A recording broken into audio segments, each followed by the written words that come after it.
takes on Joe Cordina on Saturday night. The British and Commonwealth lightweight titles on the line for this one. But what do you make of Gavin Gwyn? What's he like? 29 years old, 11 fights, 11 wins. I think how many KOs has he had? Let me get one KO. So he's not the biggest puncher, but he's a winner. He's not lost as a professional. It's his chance to. Well, neither of them have. They're both unbeaten. Yeah, to steal the limelight from Joe Cordina, because there may be a bit of resentment there, thinking, well, you know what? Why does everybody know about you, not me? And so again, I think this will be a good little scrap, a little derby between the two of them. Well, he's been quite open about how confident he is coming here. He is absolutely 100% confident that he can beat Joe Cordina. Can he?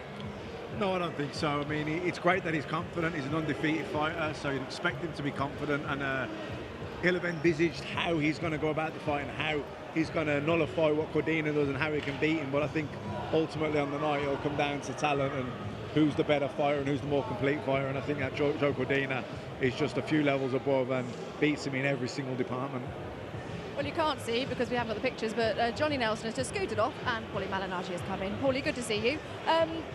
This is by far the biggest stage that Gavin has been on so far. How do you think he will deal with that pressure and the nerves of being on the big occasion, Sky pay-per-view? How will he deal with that, do you think? Well, I think you also live and thrive on these kind of moments when you're an up-and-coming fighter, when you haven't reached them yet. Of course, there's nerves, there's an expectation cast thrust upon you, but these are also always moments that you feel like on your way up the boxing ladder, you'll eventually get to these moments, and so you kind of want to thrive on them. It's going to be pressure, but at the same time, if you're an athlete, an up-and-coming athlete, you also feel that excitement, you feel that exhilaration that you're getting closer to your goal, but you feel the pressure as well.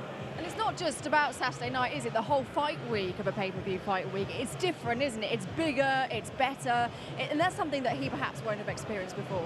No, and that can be a little bit overwhelming for you. You know, that can really make you nervous. You'll either thrive on that, or it can be overwhelming to you. And you know, he's never really been on this level, amateur or pro. Cordina, obviously, a very decorated amateur, and he's been on several pay-per-view cards, so he's kind of used to this now, and he's in a gym with Tony Sims where he's surrounded by champions who've all been on a higher level, and that all helps you as you progress through your career. And you're a part of these events, you know what to expect. These big pay-per-view fights, you know the promotional events, you take it in your stride because you're prepared for it mentally. Gavin won't have been there, won't have done that, won't have probably been around anyone that has done that, so it'll be a lot more, it'll be exciting for him, but it'll also be a lot more nerve-wracking for him, and sometimes you don't realise how much that is actually draining you. Well, it does. Nerves can be extremely draining. We've just spoken about that with Anthony Carollo in terms of being the flow fighter, how you deal with that so you don't get too drained. Yeah, and not only drains you, it can drain you on fight night as well. You know, when you mentally tire yourself out, you get in the ring, you feel like you're tired and the fight hasn't even started, you know? So there are things that you have to worry about and things that you have to work on, but I think experience also teaches you a lot of that. Let's face it, I mean, you don't start boxing to end up going to the lower levels. You start boxing to where you want to get to the high levels, you want to get to the big levels. And you kind of know in the back of your mind that when you get to these higher level fights, there's going to be more pressure, there's going to be more media attention, there's going to be more cameras, there's going to be more fans, there's going to be more reporters and journalists. So you kind of, while it can be pressure, it can be a pressure cooker, at the same time, you also, in the back of your mind, always knew this would happen. It's just part of fulfilling the dream as well. Yeah, I mean, it's as much as it's nerve-wracking, it's exciting, but I suppose the thing with Gavin Gwyn is he's never really been here before. I'm not sure how much he believed he was going to be here. We know that Cordina has been here several times, so as much as it can be draining, you learn to deal with it, you learn to relax, and it's about switching on and switching off. And you know, Cordina will probably have a good amount of experience already in his relatively short career of doing that. Gavin Gwyn probably hasn't, so the excitement, the nerves, I'd imagine it'll drain his battery during the week a lot more so than it will Cordina's. What do you like about him so far? You know, I like his willingness to step up and take the challenge. I wouldn't really expect anything other than that, mind you. You know, being an undefeated fighter who's also from Wales, he'll be very aware of Cordina. He'll know all about him. The trainers are probably, maybe they've sparred mutual people or maybe fought mutual people in the Amazon. I don't know if he has or not, but you know, he'll be very, very familiar with him. So I'm sure with him being in the weight, he'll have looked at him and thought, well, you know what, if I ever get that fight with him, he's not as good at this, or I can exploit that. So, well, I can actually say, Matt, they both have actually sparred. They sparred once, 4 rounds, but that was 5 years ago. So you really, I guess you can't really read too much into that. You can't say much, and it really means nothing, but he'll take from it what he wants to take from it. He'll either draw confidence from it, or, you know, maybe he was on the, you know, maybe he came off second best, but he can look at that and think, well, I've improved since then, or, you know, I got caught this day with this point, so I'm not going to do that. You know, he'll take from what he wants to take from it. But look, he's 11-0. He's undefeated. He's fighting Joe Cordina, his countryman. It's a huge platform, a huge opportunity, and you know he looks up for it. With it being a Welsh battle, Paulie, does that give it a bit of extra spice as well? Because you want to win the bragging rights as well, surely. It's a derby. You want to go home and be able to say you have the derby rights and the derby bragging rights. And, you know, of course, people will be talking about that fight more around that area, around Wales, because it's, you know, two of their countrymen. And you don't want to be the guy who in the barbershops is being discussed as the guy who came up second best in that fight. Maybe he'll let his hair grow then. He won't be bothered about that. He'll let it grow. What kind of fight are you expecting? How do you expect the styles to gel? You know, I think Cordina's really impressed me. He's for someone who's only had, you know, the 9 professional fights. I think he's moved quite quickly. He's had a couple of injuries as well, but he's in a really good gym with, you know, world champions and Ricky Burns and a lot of sparring, former world champion, 3-weight world champion. So he's been around a lot of experienced guys, very decorated amateur, great amateur pedigree, lots of talent there.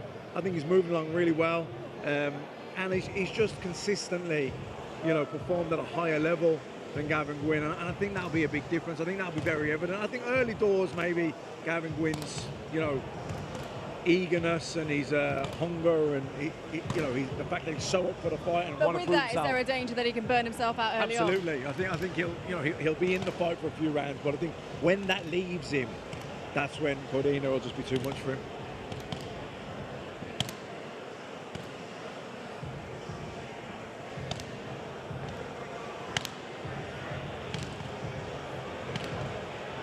I also guess as well that you don't think he'll do enough to win. You think it'll be a Cordina win, but being unbeaten, if he gives a good account of himself, that'll still stand in good stead.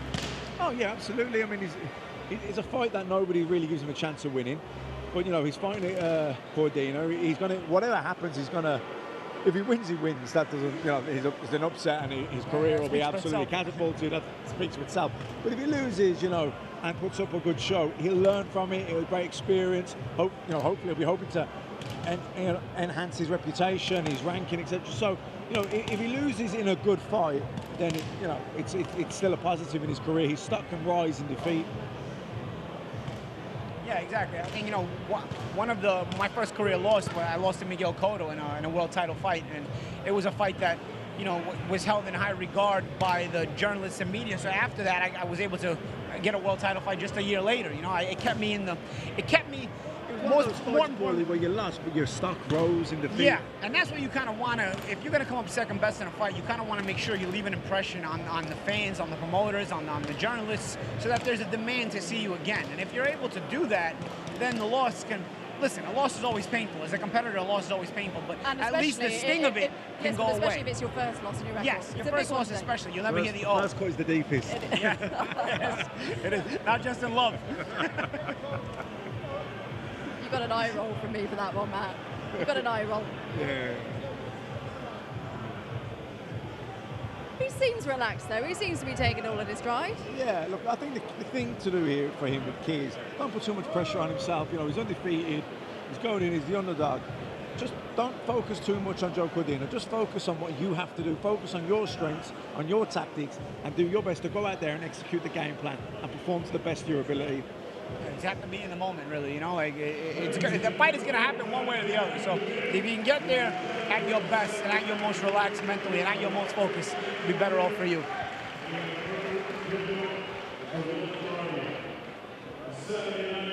Well, here he is, Charlie Edwards, with a new hairstyle, shall we say. He comes with white hair. He makes the second defence of his WBC flyweight title on Saturday night. He takes on Julio Martinez. A big night for him coming up, but he looks happy, relaxed, embracing the matchroom guys as he arrives. He'll be taken to the ring quite shortly.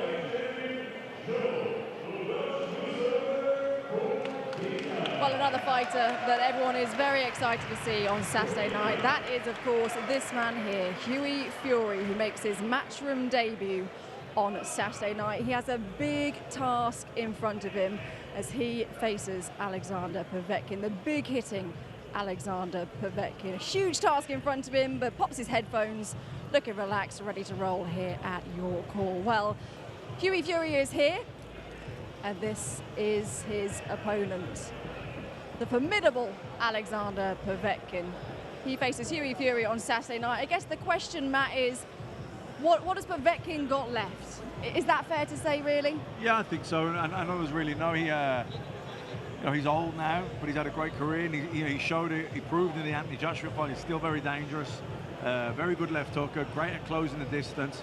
And I wonder how his feet, you wouldn't imagine they would be, but I wonder how much his footwork, how his feet, his legs have declined, because Hughie Fury does a lot of lateral movement, very, very mobile. He'll keep Povetkin turning all night long. So the older man with the older legs, I think it's important that Fury does keep that movement up, and of course Povetkin will be trying to cut the ring off and get to him. It's one of those fights that comes with a lot of question marks, isn't it? Yeah, looking forward to seeing that. They'll be taken to the ring very shortly, but in the ring, doing his work at the moment, is of course the Welsh wizard Joe Cordina. So far so good for Joe, isn't it? He's done everything right, I think. Yeah, it's been impressive. Like I say, bar a couple of injuries, his career's been gone perfectly to plan. He's in a good stable. He's been around a lot of really experienced good fighters, and he's probably, to go with his amateur pedigree and his talent, he's learnt from them, and he's ahead of the game really. He's 9-0, but he looks like he's had a lot more fights than that. He's boxed very, every time I've seen him, even when he's gone up the levels and into the later rounds, he paces himself well, picks his punches well, good hand speed, good combination puncher, good footwork, you know, an awful lot to like. Well, Paulie, we last saw Joe Cordina stop Andy Townend inside 6 earlier on this year. What adjustments will he have to make for Gavin Gwyn on Saturday? I don't know. He's coming in as a favorite, so I think mentally you don't want to overlook your opponent. You don't want to underestimate a guy, the opponent, because in reality, Gwyn is a guy who's got nothing to lose in the fight. So he's going to come gung-ho, guns blazing and whatnot. So I think one adjustment you always want to have in this kind of a fight is don't get caught up from the psychological perspective. Don't get caught up in the Welsh rivalry. And don't underestimate your opponent. You know, I think both of those things can kind of get in your head a little bit too much, especially as the favorite, where there's a lot of expectation for you to not only come through this fight, but also have the bragging rights in that as well. You know, and also, Gwyn is a bit taller, so you want to have obviously be able to adjust to the height and reach, but Cordina has a good speed and good technical fundamentals.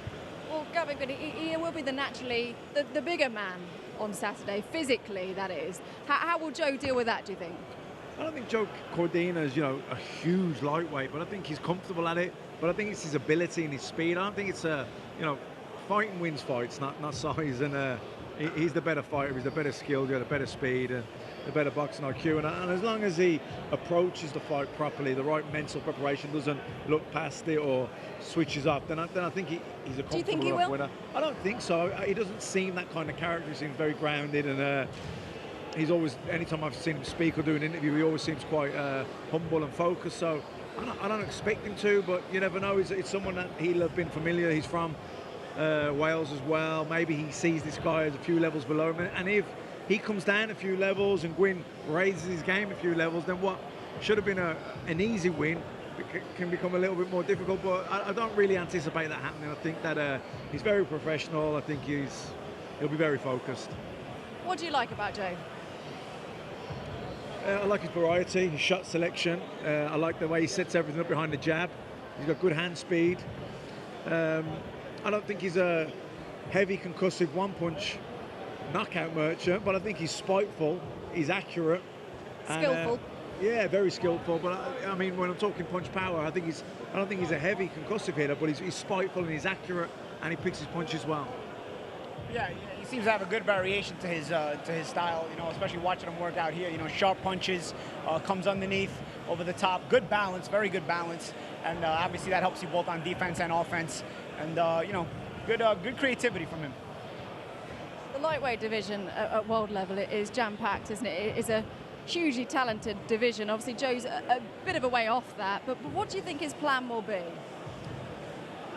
I think he just needs to keep winning. I think leave the plans to Eddie Hearn and Tony Sims, his promotional and management team, and just focus on developing himself as a fighter and improving himself in areas, and leave the business end of things to your team. But I'm sure they're looking at some of the champions and they're trying to plot a way to the top that who was someone that they believe, I think, at the peak of his career will be able to challenge for and win a world title. Now, right now, Lomachenko is in that division, so you don't probably want to fight for the world title right now. But not right now. He's not ready anyway for that level. No. But he's certainly very good British and Commonwealth champion. I think he probably win the Lonsdale belt outright. It gives him more experience in championship distant fights. Then maybe step up to European level. And I think by the time he gets to world level, he'll be ready for it. Is he moving at the right pace, do you think, Paulie? Yeah, he's 27 years of age. He's going to have to, probably come with a bit of a quicker pace to his career. At this point, I remember by 27, I had already fought for the world title. Actually, I won the world title already, but I won a world title at 26. So I think you kind of want to start to make your move relatively quick before you're 30. Because you always want to prepare and have enough time that if you come up short in your first world title fight, you want to be able to hang around enough to get a second world title shot or whatnot. Yeah, I think he's at that age. I think he is making his move now. He's at championship level fights. He's fighting 12-round fights. He's British and Commonwealth champion. I think win the Lonsdale belt outright. You think that's what the plan will be? Yeah, I think so. Challenge and win the European title, and it's just the right step. I think I'm only talking like 3-4 fights, and then a year down the line, 18 months down the line, he'll probably be ready. The traditional route, you say. And Matt also made a good point. You also want to see the landscape of the weight class. Right now it's not a great time to be a lightweight and fight at the international level in the lightweight division. But possibly in the next 18 to 24 months, things change. Guys get beat. Guys move up in weight. Guys go down in weight, or guys coming up in weight from smaller weight classes. The landscape changes, and maybe you find yourself in a situation where you might be best suited to fight at a certain point for that title. We spoke about Gavin Gwyn not having the experience of the big stage, but Joe Cordina has. I mean, he's experienced these big fight weeks before. He's been on the big stage, and I guess how much would that help him on Saturday? Yeah, big time. He's been there before. He's been here before. He'll feel like he's the star of the show in his fight. He's the one. He's the champion. He's been on these shows many times. He's the Olympian who was he's being groomed for this. One day he'll be thinking, I'm going to be the main event on these pay-per-view events, and this is all part of my preparation. All right, let's hear from Joe Cordina now. He's with Andy Scott. Joe, British and Commonwealth titles on the line at the weekend against Gavin Gwyn. What do you know about him, and what have you got to do to beat him? We were in the same gym for a number of years, but obviously when I was on the GB squad, we sort of missed each other in the gyms on the weekend. But yeah, he's a tough fighter, 6 foot, big, strong. But you're going to need a little bit more than just being big, fit and strong to beat me. Does it add a little bit of an edge to it, that it is a bit of a local derby? No, it's just my goal's always been the same, to get to a world title, and he's just someone in the way. How do you feel you're getting on that journey so far? So far, so good. I've had 9 fights, 3 titles under my belt, and yeah, I'm just looking to add some more to the pile. Just finally then, for everyone here, what's your prediction for Saturday night? My fights? Win. Brilliant. Wish you all the best of luck.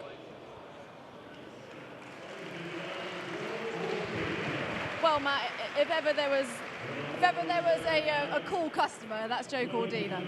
Sorry? If ever there was a cool customer, it's Joe Cordina. Yeah, very relaxed. He's very confident. He believes in his own ability. Like I say, very decorated amateur. So even when you performed at a top level as an amateur at the Olympics, you're already kind of experienced. You expect yourself to be at this stage, and he's been on several big pay-per-view events already. So he knows all about fight week, the media workout, the press conference. So he's almost a veteran at this stage. But isn't there a danger in saying he expects it, he knows what's coming, that you could almost be too relaxed? It could be an oversight. I don't think at this point yet. You know what? When there's sometimes when you kind of get over it, you've been a world champion, you you know, you're kind of on the downside and you say, okay, sometimes you're too relaxed. You know, I don't know. I've had fight weeks where at the end of my career where I was just like, you're just got to get through it already. You're almost too relaxed and it's not so great. But when you're on the way up, everything's still in front of you. For Joe Cordina, everything's still in front of him. All his goals, all his dreams, they're still in front of him. So every single experience is unique and exciting for him because it gets him a little closer to his big and ultimate goal, which is eventually to be a world champion and all that good stuff. But on your way up, they say the journey's the reward. So right now, I think he's relaxed, but he's focused. What happens when the first bell goes? What happens when that bell goes? I think Gwyn will be super up for it. You know, I think he'll be nervous, but I think he'll be sharp. But I think if, you know, the longer the fight goes, I think Cordina will take the sting out of him. I think he'll bust and dictate everything behind the jab, break him up to the body downstairs. And I think round by round he'll just pick it up. And I expect he probably stops him second half of the fight. Yeah, I think Gwyn knows he's not the one that with the expectation in this fight, yet he's undefeated, so he's still hungry. I think even based on the way they worked out, Cordina was, like you said, a cool customer, very calm and collected, just kind of smooth, while Gwyn was kind of intense on the pads, doing some intense pad work. You know, he's kind of in the moment and he's ready to go. I think he's going to probably look to try to start fast and try to get in Cordina's head. Maybe it's, you know, maybe to let him know that you might be favored, but I came here to fight. So I think it'll probably take Cordina a few rounds to kind of, like Matt said, take the sting out of him a little bit before settling into the fight. Did you enjoy doing these public workouts? No, I was usually making weight fight week and I was annoyed with everything. A grumpy Paulie. Yeah.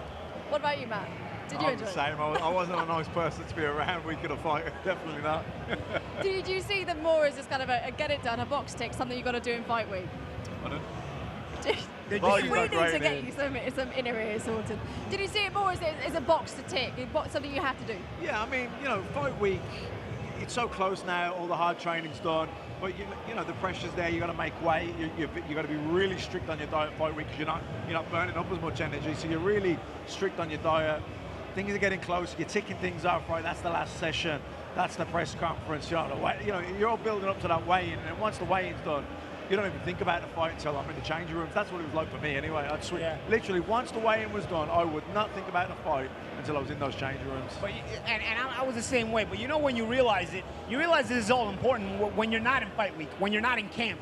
And you think about, you know, the fact that, you know, you need all these media sessions to kind of get your notoriety, get your name out there. Because it's not just hyping the fight, it's hyping yourself as an image, as a brand in your career, you know? So you kind of want to take part in all these and look the best and kind of be vociferous and be a personality during these things as well, even as much as you don't want to be there. I never wanted to be there. But when I was off and after the fight, I always realized that these things were always necessary.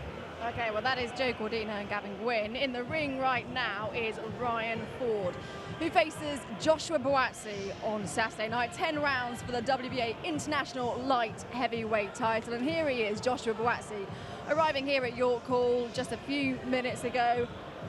We didn't even need to see this. We know Joshua Buatsi is going to be a cool customer. He's going to be calm. He's going to be relaxed. 26 years old, 11-0, 9 knockouts in those 11 fights. It really has been a case of so far so good for Buatsi. He's done everything right, and I'm sure he'll be looking to continue that on Saturday night and impress. He's always an exciting talent to watch. Yeah, very, very skilled pedigree, explosive puncher. So far in his career, he's been the guy, the don't blink guy. You know, you don't want to really take your eyes away from the ring when he's in the ring, when he's fighting. You don't really want to take your eyes away from the ring while he's fighting, but at the same time, you know, he's going to keep stepping up in weight. I mean, not keep stepping up in competition, and so you will see as Buatsi gives us some more rounds. Probably get to see more of his pedigree, because I'm confident that not only does this guy have the power, but in the short rounds that he's given us as a pro, he's also got very good boxing ability. Yeah, I think Buatsi's in that stage of his career where like opponents are basically decent opponents that are going to kind of take him from where he is to the next level, are pricing themselves out of fights with him, and but you know, he's high risk, low reward, isn't he? Really? Well, you know, good fighters could easily get stopped, knocked out, beaten up by him, and I think where do I go then if I lose to a guy who's, you know, at the minute climbing the rankings and the champions don't want to fight him because, you know, he really is Top draw. What I like about Boazzi is his patience and how economic he is. He picks his punches, but even his movement, he's economical with his movement. He doesn't jump around the ring. He just takes little steps out of range and changes the angle. He's got real good variety, everything off that stiff jab, great balance, works the body well, you know, really compact. I really like him. A real fan favourite, isn't he? Nicest guy outside of the ring, but once he steps in there, an absolute demon. It all changes, doesn't it? I mean, he's a gentleman. He's an absolute gentleman, but when the bell goes, he's got that killer instinct as a fighter. You know, he's very competitive, edge, and he wants to perform well, and you know, he's looking to take you out of it, but he's not gung ho about it. He's patient. He sets it up behind the jab. You know, he takes his time. He doesn't look for the knockout, but the knockout just comes because he goes about the job properly. Well, on Saturday night, he faces Canadian Ryan Ford, 37 years old, 20 fights, 16 wins, 11 knockouts and 4 defeats. How much of a test will he be for Joshua? Well, he's a guy who has some experience. You know, he's been in the ring. He's up there in age, so he's, you know, usually guys with experience up there in age have a bit of craftiness to them, you know. And it's the kind of guy that you want to see Boazzi in with. You know, I thought Paraban was doing decent. I thought the Paraban bout was stopped a little bit prematurely. That could have gave Boazzi a chance to get some rounds. But you need these kind of guys that possibly know their way around the ring, that, you know, they're probably not good enough to beat Boazzi. Boazzi's very good, and he's also very hungry. And so usually when you get a guy like this who's a little bit older, he's not very hungry anymore, but knows his way around the ring, and he's crafty, and that can possibly allow him to go enough rounds with Boazzi for Boazzi to be forced to show some other wrinkles in his style that maybe we haven't seen before. He is older, he is more experienced, Matt. He comes with a decent record, that's fair to say. How much will that stand him in good stead against Boazzi? I'm not sure, and I don't think he's going to tell us too much. I think Boazzi's just going to probably go out and do a number on him. I think he's going to be too good. I don't think this guy's, you know, going to tell us anything we don't really know about Boazzi, but I think, like I said earlier, I think it's becoming a problem trying to get people to fight Boazzi because they don't want to fight him because he's, you know, he's so good, and, you know, he's at that level where to get to the next level, you kind of need that in-between fight, but those in-between fighters don't want to box him. How hard are they to come by, yeah. You know, I think, you know, I know they're already paying opponents big money for the level of the fight, but I think they're going to have to up the ante again to get the kind of guys in to fight. But for the guys that we need to see Boazzi in to test him, for them to risk their standing, their ranking, their record, they're going to have to be overpaid, and even though that's probably already happening, it's going to have to, you know, they're going to have the matchmakers, matchroom, they're going to have to up the ante even more because, you know, Joshua Boazzi, you know, he's 26 years old, he's so experienced an amateur, and he's just good enough, I think, to start making the move now. In terms of being Joshua Boazzi, if what Matt just said there, how frustrating is that for you as a fighter? Well, of course, it's frustrating because when you're an up-and-coming fighter, you want to excel up and go up the ladder as fast as you can. You want to be at the championship level. You know, you're not thinking about the pacing of your career. It's a responsibility of everybody else to pace your career a certain way. You know you're improving, and you feel, you know, when you're young and undefeated and coming up the ladder, you feel unbeatable. But, you know, the light heavyweight division is chock full of tough fighters, you know? So you don't want to step Boazzi all the way up yet, you know? So you need the kind of opponents Matt's talking about where, you know, he's going to be learning and he's going to be continuing to add to his arsenal and practice things in his arsenal. But those are the kind of opponents, those mid-range opponents, those are the kind of opponents right on the doorstep themselves of those big fights. They don't want to be eliminated from that pedestal by a prospect who's not yet very well known on a world level. Yeah, exactly. And you know what it's a little bit like? So Anthony Yard gave Sergey Kovalev a really good fight the weekend. Now, if he'd been boxing at such a low level in comparison, and then all of a sudden he's fighting Kovalev, and he had him rocking there, I think it was the 8th round, nearly had him out on his feet. If he'd had a fight in between those levels or two, you know, maybe he would have got the job done in that 8th round, but that lack of experience at a certain level, because he hadn't been through certain situations in a fight, he didn't have the experience to cope with that situation. And, you know, Boazzi's in a similar thing. I don't think Boazzi's lost a round as a professional, but there's certain situations in a fight, you get hurt with a body shot, you get cut, or you have a really bad round, whatever. These certain things that you got to go through before you're in the deep end. If you were Ryan Ford, though, where would you see any weaknesses in Joshua Boazzi? What weaknesses would you see if you were Ryan Ford? The weaknesses in Ryan Ford, if you're Boazzi, I mean, listen, he's an older guy. What Boazzi was seeing Ryan Ford, Ryan Ford's an older guy and he's a little bit slow. Buatsi's more explosive. What is Ford going to see in Buatsi, though? I don't know. What is Ford going to see in Buatsi, man? Tell us. Well, we haven't seen any weaknesses so far. He's like, there's no weaknesses, and even in, you know, he's even like a good lure. He's, you know, someone that's like looks the business in the ring, but you can tell he's a party animal. And yeah, the wheels are going to come off with this guy. You don't see that with Buatsi. He's very balanced, humble guy, very clinical in the ring, and he's not reckless. Even though he hits hard, he's got a lot of knockouts. He's patient about things. He's really economical with his punch out, but economical with his movement. So I mean, every fighter has chinks, but I haven't seen them yet with Buatsi. I haven't either. I'm still waiting, but you know that's where the level of competition you would hope shows us. I don't know that Ryan Ford is of that level. You know, I think Paraban. This is actually a step down from the Paraban fight. You know what I'm saying? I'm really thinking about it, but of course it goes to show you. It kind of shows difficulty in getting those kind of opponents. How difficult would it be for Ryan as well, coming into essentially Buatsi's backyard? The O2 Arena has become a familiar stomping ground for him now. He's well used to fighting there on the big cards. Yeah, well, like we were talking about Joe Cordina, at this stage, you know, he's almost used to these big pay-per-view events and the fight week and the media work and the press conference. And if these guys, like Buatsi and Cordina, are going to go on and become pay-per-view stars and, you know, world champions as we expect them to, this is all part of the building process. You've got to the trainer's job is to develop you in the ring. The manager and the promoter's job there is to make the right business moves and to get you used to this kind of thing, because you know this is all takes away energy fight week as well. So, but they're used to it at this stage. All right, let's hear from Ryan. He's with Andy Scott. Ryan, lovely to meet you here in the UK. How's London treating you so far?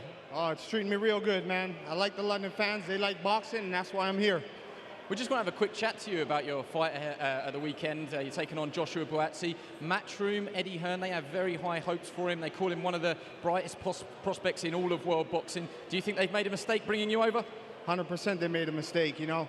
I come to show up and show out, you know. I'm going to put it all in there and then give them a war. I'm not just here to get in rounds. For people that haven't seen you box before, what can we expect from you? Fireworks. I come fast pace, in his face. Can you just tell us a little bit about your background into the sport? It's not the traditional route. Your roots actually lie in mixed martial arts. Is that right? Yeah. I fought mixed martial arts for 11 years, but I grew up boxing. My dad was Canadian lightweight champ, ranked number 3 in the world, so it's in my blood, and I'm here. And your stoppages in mixed martial arts, they came from stand-up boxing with your fists. Yeah, you know, stand-up, ground and pound, but here I'm going to showcase that, you know, everybody talks I'm an MMA fighter. I'm going to let them know that I'm a boxer. Do you know much about the O2 Arena and the place that you're going? It's a pretty big arena. It's a big arena, the biggest crowd that I'm going to be fighting in. So, you know, I'm here to put on a show, and that's what they're going to get. In terms of experience, you've been in with some good names. Just tell us who you've shared the ring with already. I shared the ring with the likes of Fedor Chudinov, Anvi Yildirim, Sirotkin, and Serge Michael, you know, Olympic guy too. So, you know, I've been in there. I got lots of fight experience. I'm ready to fight. You've campaigned at super middleweight and light heavyweight. Would you argue, well, presumably you're going to say yes, but would you argue that you're most effective at light heavyweight? Can you be big enough and strong enough against Buatsi? Yeah, 100%. I'm a natural light heavyweight. I was just making that big cut to get to 168, so now I feel fresh, you know, not much weight to cut, and I'm ready to go. It's early in the week, and people are pretty nice this time, but when you walk to the ring, chances are you're going to be booed and called all sorts of names. Are you ready for that? Tunnel vision. I don't hear none. Brilliant. You got a final message for the fans here? Yeah, man, you guys get your tickets, and it's going to be a show, a guaranteed fight of the night. Brilliant. Thank you very much. We hope you're right. Nice one. Good to hear from Ryan Ford there. Joshua Buatsi will be in the ring very shortly. We're continuing our build-up to our main event fighters in the ring. Of course, there's so much buzz around our main event on Saturday night. So much buzz from everyone, including from Joshua Buatsi's manager himself, Anthony Joshua. I caught up with him a few weeks back, and this is what he had to say on the main event. How big a task is in front of Luke? Oh, man.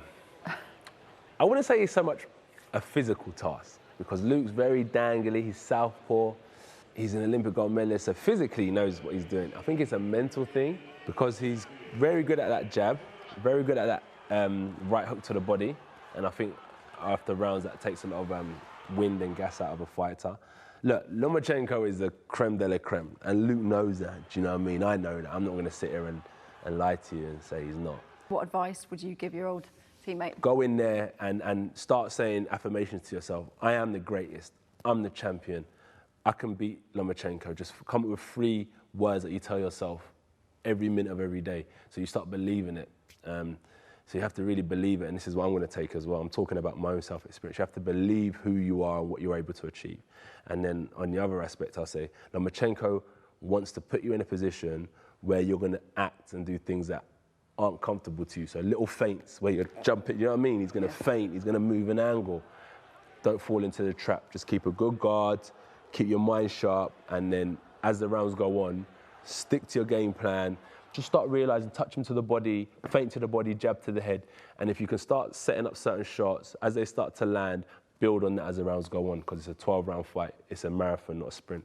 And if he goes in there with that right mindset and takes his opportunity and seizes the moment, he can go down in history. Good to hear from the big man there. His thoughts on our main event fight on Saturday night. Well, this is another fight he will be certainly having an eye on, and that is because he looks after Joshua Buatsi. A lot of buzz surrounding Joshua Buatsi. We've just spoken about him. Just put into words how special a talent he is. Well, he's a talent in many different ways. Obviously, if you watch his boxing, he's a joy to watch as far as a textbook kind of boxer. A very good pedigree from the amateurs. I believe he won a bronze medal at the Olympics. So obviously that goes to show you the level of pedigree of his boxing and the amateurs. If you can succeed in the amateurs, it's usually because you have a solid boxing base. In the pros, you can get away with some of the awkward stuff, but it's really difficult to get away with that in the pros. So a guy in the amateurs. So a guy like Buatsi comes with such a textbook boxing style, goes to the body, very creative, goes to the head, solid boxing base, and also very good power, so it makes him entertaining as well. He's rated as quite possibly one of the best prospects in boxing right now, Joshua Buatsi. Why, man? Oh, he's definitely one of the best prospects, and he's ready to make that move now from prospect. Well, he already has up to a level as champion, British champion, but we expect him to go on and become world champion and bronze medalist in the Olympics. His huge pedigree, and was really impressive in those Olympics with the manner of his victories as well. He's pretty much an all-rounded fighter. He's very, very well balanced, great feet, great jab. Doesn't overreach for it, just puts it out there, gets into distance with his feet, doesn't punch when he's not ready. He's very calm, very patient, relaxed, but at the same time, he can go through the gears. He's got that bit of a mean streak as well. Great shot selection, very compact, economical with his movement, economical with his punch. I'm a big fan, as you can see. As you hear me talking, you can tell I'm a Joshua Buatsi fan because I love his style of fighting. What I like about him as well with his jab. Some people use the jab as a rangefinder. Some people use it to score points, to open up the door, to set up other combinations. But Joshua Buatsi does all those things, but he also uses it to bust you up and break you down. He's got a ramrod jab, and he's not just scoring points with that jab. He's breaking you apart. He's certainly had momentum so far in his career. He's made swift progress so far. But as we were talking about earlier on, is there a danger that you'll reach a point where you just can't push on anymore because the opponents won't be there? Well, no, it's not. He's ready. It's not that. It's just he needs. I'm not saying he's ready for Vadik or these world champions. I wouldn't like to see that. I'd like to see him have a couple of fights between them, but he's ready for those couple of fights now. Yeah, he needs those. I don't think he's lost a round in his career, and you don't want to go from that to suddenly fighting Bivol, Turbiev, Vadik, and he needs an in-between that level fight. But the problem is these other guys that are in that in-between level, they want their shot at a world title, and they don't want to fight this undefeated young fighter coming through on their heels. It's interesting, isn't it? Because whenever you speak to someone about Joshua Buatsi, they get excited. There's a lot of excitement surrounding him, and it's quite rare, really, to get so many people across world boxing to be so excited about one fight and agree on that. Yeah, there's not much to not be impressed with from what he's shown us thus far. And not just inside the ring, but also outside the ring. He carries himself with a maturity and poise. Sometimes, I think maybe he needs a bit more personality. That's what I was going to say. But he is such a gentleman outside the ring that it does appeal to many people who do get to know him. Now, for more people to get to know him, maybe he's going to need a bit more personality. It's possible, but at the end of the day, I think he's the kind of guy who wants to make his work and his body of work in the ring count more than his words. So we'll see. He is a man that likes to let his boxing do the talking, as it were. But do you think we need to see a bit more sort of spice from him outside the ring, or do you think it's okay to be like that? No, I think it's okay. I think it's important to don't try and be something you're not. He's a gentleman. He's unassuming. He's a humble man. And I think his boxing is going to do the talking for him. Yeah, look, if you're a Conor McGregor type personality and you're in people's faces, or Prince Nassim Hamid, you're a showman, then yeah, of course that gets people's attention and people talking like we go. But that's not who he is. So don't try and be something you're not. Be who you are. You know, there's an audience out there for everyone, and there's a lot of people that are Joshua Buatsi fans, and I'm one of them. You know, and I love the way he styles, and I like the way he carries himself outside of the ring. So I don't think he should try and change himself just to be more marketable. I think his ability and his style of fighting, that's what's going to be the selling point for Joshua Buatsi. Yeah, and people like the genuineness. You know, you don't want to be somebody you're not, because people will read through the fakeness and the fraudulency, so to speak. You know, so I think you know, you want to sell yourself as what you are, and he's you know, he comes from a culture that is, you know, very conservative, and in the way he behaves, and he's very professional, and he's a gentleman in a lot of ways. But of course, ring the bell, and you'll see the kind of fighter he is. You know, and I think everybody will be impressed. It literally is that. It steps in the ring, and it's like something just comes over him, and then he transforms into this absolute demon. Yeah, but a patient demon. He's not reckless. He's calm. He's calculated. He picks his shots. He picks his punch. Like I say, really economical with his punch out. But doesn't waste anything. And really economical with his movement as well. You don't see him running around the ring. He's just little steps, edging in and out of distance. But he's when he does get you on, when he does hurt you and he gets you rocking, he goes through the gears. He's got the killer instinct, and he's vicious. A lot to like.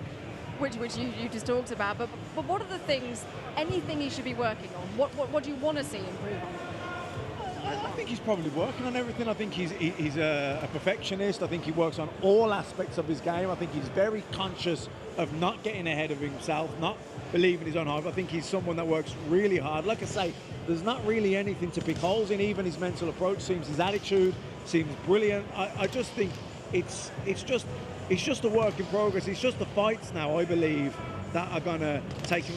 So far, we haven't seen holes in his game or areas that he needs to develop and work on, because, you know, he's just been, you know, he hasn't lost a round. But as he steps up and he has those more competitive fights, we will probably see some of these areas, little things that can be exploited, or areas he needs to work on. But so far we haven't, none of the opponents that fought him have been able to show us that.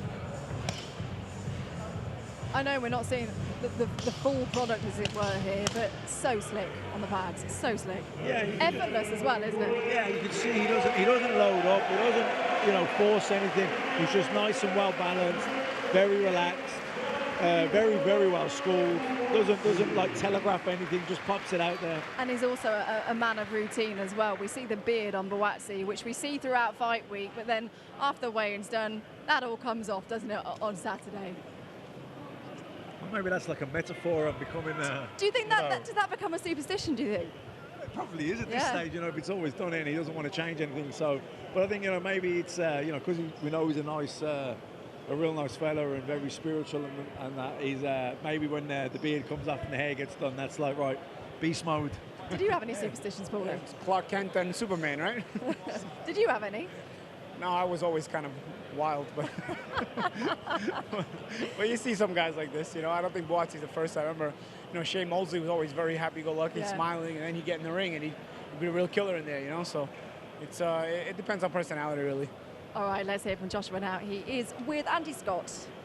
Joshua, great reception from everybody here that came out to see you. What do you want to say to the fans? Hey, listen, man. On Saturday night, we put it all on the line. I appreciate it. Thank you very much. I appreciate it.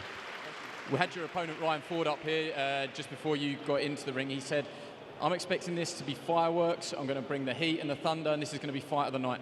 What's your reaction to that? Presumably that's music to your ears. I'll be present. I'll be there every round. Your first fight since the New York trip, you will have gone back and watched your fight against Marco Antonio Periban. What do you take from that fight? What did you and your coach want to work on? We're just going to box. You can say a lot before the bell goes, Andy, and I'm not the guy to really do that. So I think once the bell goes, we'll see what happens. We've got small gloves on, and the better man will win. But I'll be there every round. Bit of a cliche, but you very much enjoy doing your talking in the ring, don't you? 100%, man. It's the best place to do the talking. You can talk as much as you want outside, but as we all know, man, get in the ropes, and that's when it matters. In terms of experience, again, at the O2, it's a big arena, it's a big venue, but you seem to enjoy boxing there. Is that a fair statement? I enjoy it, man. When the pressure's on, when there's people watching, the cameras are on, Sky Sports News, Sky Sports Boxing. I enjoy it. Pressure's good, man. Like I said, it creates diamonds. Presumably you're going to throw this back on your team and your promoter, but how do you gauge your own progress and looking towards the end of the year and the start of next year, how far away do you believe that you are from a step up again in levels? We always keep stepping up. He's going to bring a different threat to the table. It's for me to handle that. But we keep it moving, man. We deal with him and we see what's next. What's your final message then for everyone here and everyone that's going to be tuning in on Saturday night? Tune in, don't blink, and I appreciate all the support. Thank you very much. Thanks for talking to us. A lot of love for Joshua Buatsi, and rightly so. Absolutely lovely guy, isn't he? Good to see you, Eddie. Wearing the loungewear, comfortable Wednesday night. Your call. Well, it's your call. It's about 120 degrees. I thought you'd have your shorts on, like Matt. I know this about your calls. I thought there's no way I'm wearing a suit then. I know I look a little bit ridiculous, but I don't care. And then when I knew what Macklin's rig looks like these days, I mean, look. He makes me look okay, you know what I mean? I could have seen you pulling off the suit jacket and the shorts. No, yeah, the shorts as well. Exactly, yeah. Anyway, relax. It's allowed to be. It's very hot in here. That's Joshua Buatsi. Of course, we are building up to our main event. So much excitement around this fight on Saturday night. Yeah, I mean, we sold out about 3 weeks ago because this is a one-off opportunity for fight fans to see a legend in the flesh. Now, when you talk about the great fighters that have come to the UK before, talk about Ali, talk about Hagler, those kind of guys, he's right up there. You know, Lomachenko, he is the greatest of his era. I'm not looking at it like that. I'm not going as a fan of Lomachenko. I want to see Luke Campbell knock him out. And we know he's got right up against it, but, you know, he's got the attributes, I believe, to give Lomachenko one of the toughest fights in the division. You know, he's got size, he's got power, he's got speed, he's got great boxing IQ as well. And I think Shane McGuigan's got him in a great place as well. He was at a premiere last night of his documentary, and a lot of the people that were there were saying to me, wow, Campbell seems in a really great place, you know, because I think everyone's written him off already, haven't they? Well, this is like the Lomachenko exhibition that people are looking to come to see, and obviously we don't see it like that. Luke seems to be someone that doesn't mind being the underdog. Like he'll use that as almost extra ammunition for him on Saturday night. I think he thinks it's funny that people are writing him off so much, because in his mind he doesn't see the fight like that. He appreciates and understands that he's an underdog, but he's grown up around Lomachenko. You know, you have to understand, Luke Campbell travelled to amateur tournaments with Lomachenko for years and years and years. He knows him, you know, he's not in awe of him, he just knows he's very, very good. So I think Shane's done a really good job. I think they're in a great spot.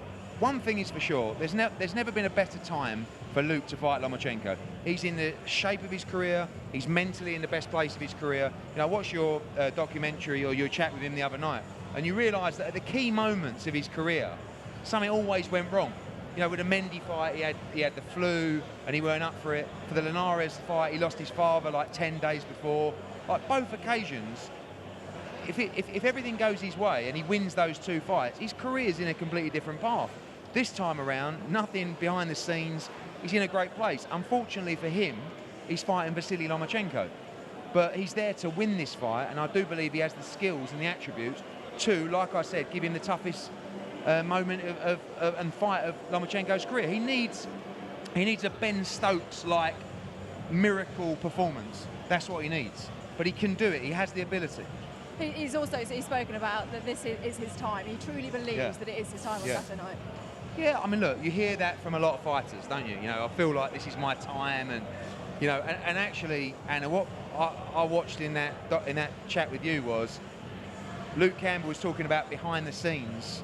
He had the flu and he felt terrible, and then in an interview before the fight, he didn't look right, but he said, "No, I mean, I'm ready for this. I'm in a great place. Yeah. I can tell you behind the scenes, everything's absolutely perfect." And this is his moment. This is his time. He wins this fight. It's the greatest British victory, I believe, by a fighter of all time. He's also the unified lightweight champion, and he goes down as a pound-for-pound great. So everything on the line.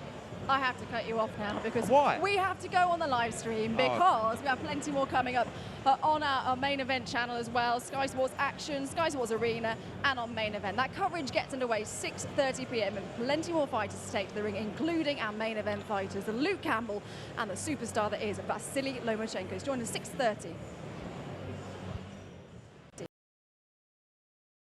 What are you scared of? What am I scared of? That's a good question. You scared of failing?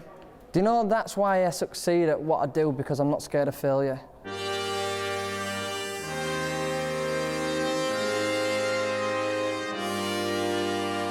The people at home, they get a chance to see greatness. Vasiliy Lomachenko, a spectacular fighter. Modern-day superstar. His arsenal of He's punches. arguably pound for pound #1 The in best sport. fighter in the whole wide world. You just think, are you human?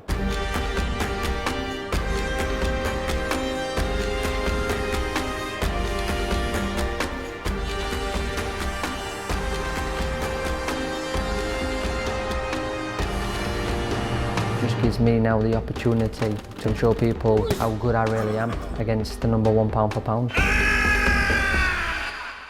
And if I could get some words from your side. Раз, два, три. Меня слышно по-любому там. Lovely. I've no idea what you said, but it sounded good.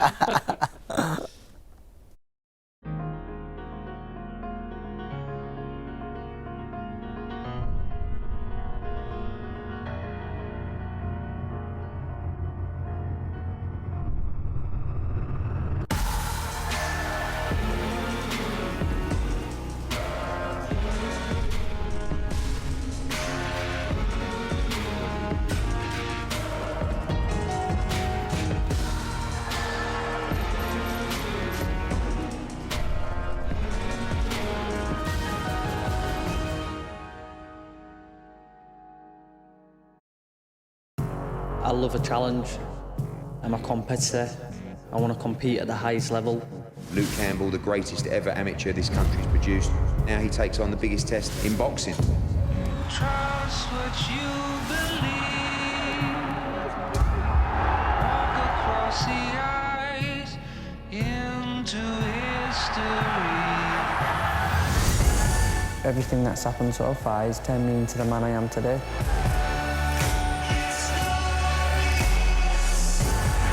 We all know how good Lomachenko is, but I just feel like I can go in there and beat him. I know I'm going to get the win.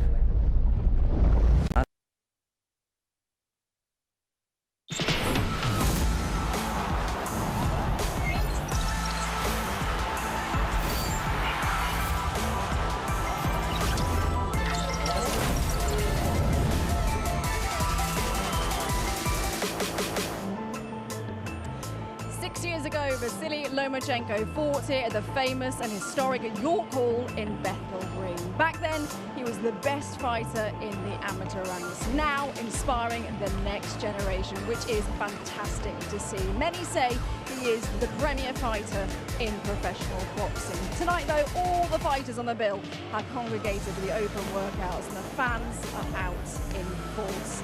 We'll see Loma a little later on, plus his highly regarded challenger holds a very own fellow Olympic star, Luke Campbell.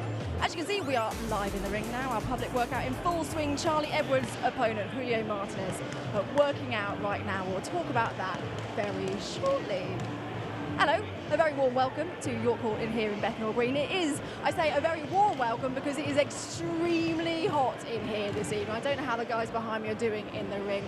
So much excitement just 3 days to go then until Luke Campbell steps in with one of the pound-for-pound superstars, Vasiliy Lomachenko. My guest here, Johnny Nelson, and a man that knows all too well what it's like to share a ring with the ultimate Vasiliy Lomachenko. That is, of course, Anthony Crolla. Anthony, you stepped in the ring with Vasiliy back in April. Just tell us all, what's he like? What makes him so special? Listen, Vasiliy Lomachenko is a very unique, special fighter, once-in-a-lifetime fighter.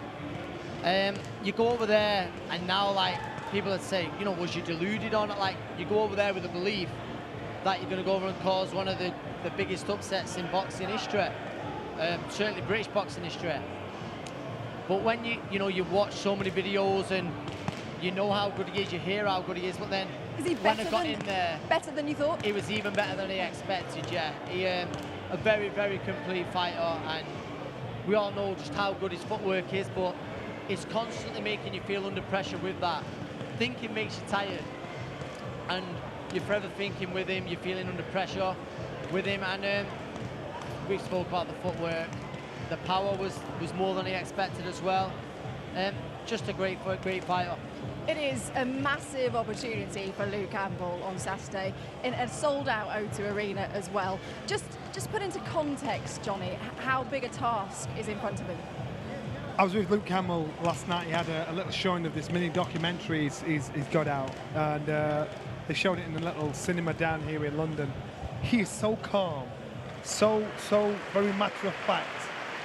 To say he understands what a task he has in front of him, I love how he's conducting himself.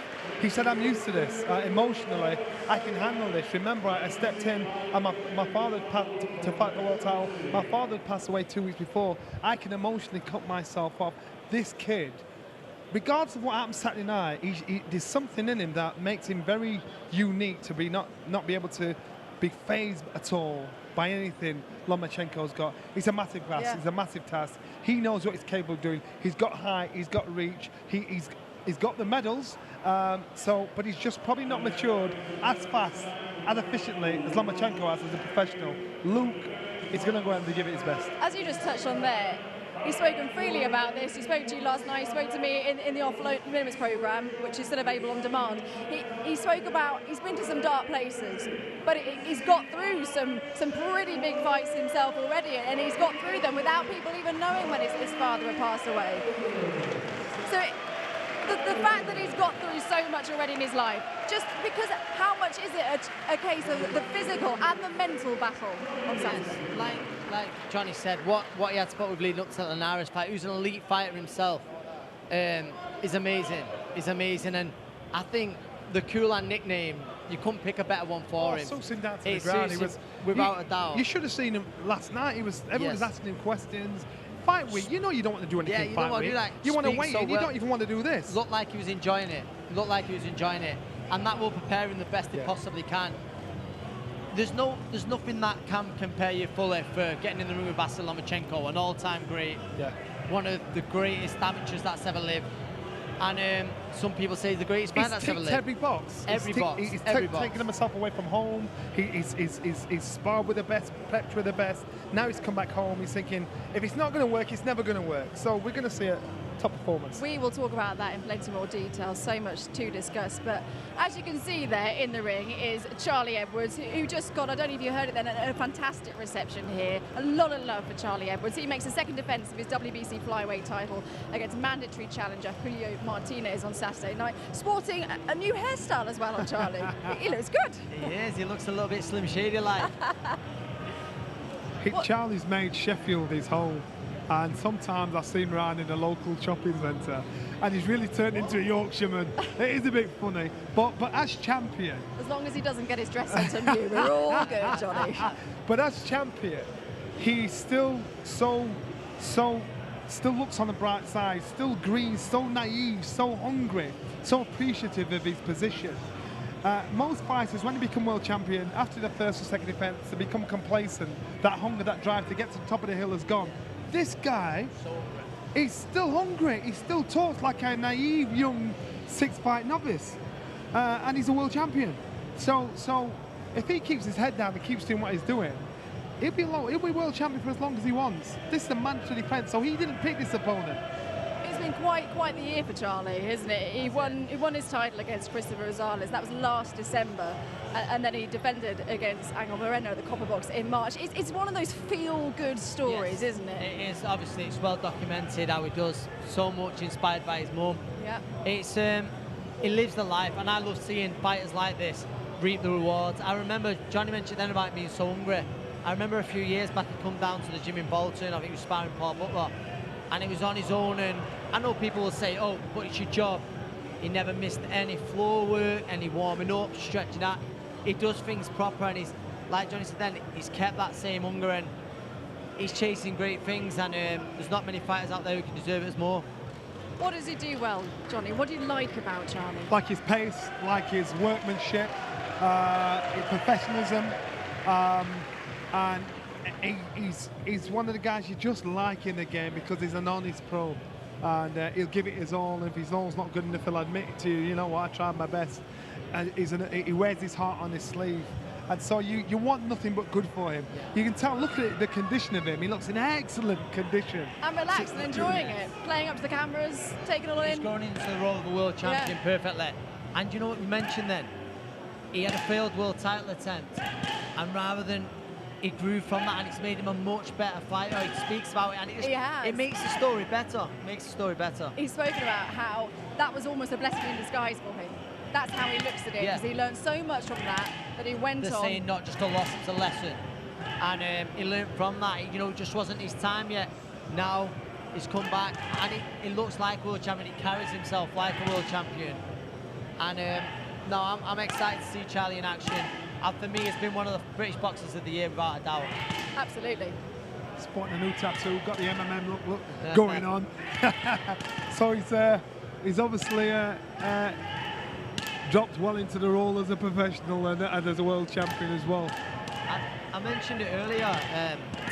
Grant Smith, I think a special mention has to go to him. He's doing great things with Charlie Edwards, his brother Sonny, his own son, out of that Sheffield gym, and that's a coach now. I know he's up for one of the coaches of the year. He's going to be a busy man on Saturday. Very busy, and he lives and breathes the sport. Of course, because Grant's got his son Dalton fighting on Saturday night as well, so he's going to be busy, keeping him busy. You know, one thing I like, and it's easy for me to say, and I'll probably get knocked for it, but Sheffield's a great place to train as a fighter, because he's had so much success there. It will inspire to do that. And Charlie Edwards has taken himself from home, his family, where he's been brought up, and set up home in Sheffield and committed himself to his job. So you can only wish for nothing but success for him, because I rate fighters that do that. I was fortunate, I lived in Sheffield, so it was on my doorstep. But guys that moved from Ireland, from down south, they sacrificed their life for the game, and he's one of those irate guys that do that are prepared to say, look, I'm going to give my all. It's been fascinating to see Charlie over the last sort of 12, 18 months, and how much he's matured, not just in the ring, but outside as well. Yeah, the whole rounded look at him, like saying now, you mentioned it sort of throughout his little session there. He's just so comfortable with all this, and for me, like Johnny said, there's a bit of fame that's come with him. We're seeing him on TV more and more, and he's handling it well, and the training hasn't changed. If anything, it's hard becoming a champion. It's even harder to stay a champion. I think he's got that attitude down. How much of a challenge will Martinez be for him, do you think? It's a tough fight. Martinez can really punch. He's working the crowd here. Just throwing some t-shirts out of the crowd, keeping them happy. Yeah, Martinez can really punch, and he's come over here like most Mexicans with great pedigree. And this could be the fight of the night on Saturday. Do you agree, Johnny? I do. Look at the professionalism of this young man. He's bought t-shirts, hats for the crowd that have come in just the opportunity to watch this. He's brought his belt along. Most of them think, I'm not bringing it. Good on him. Good kid.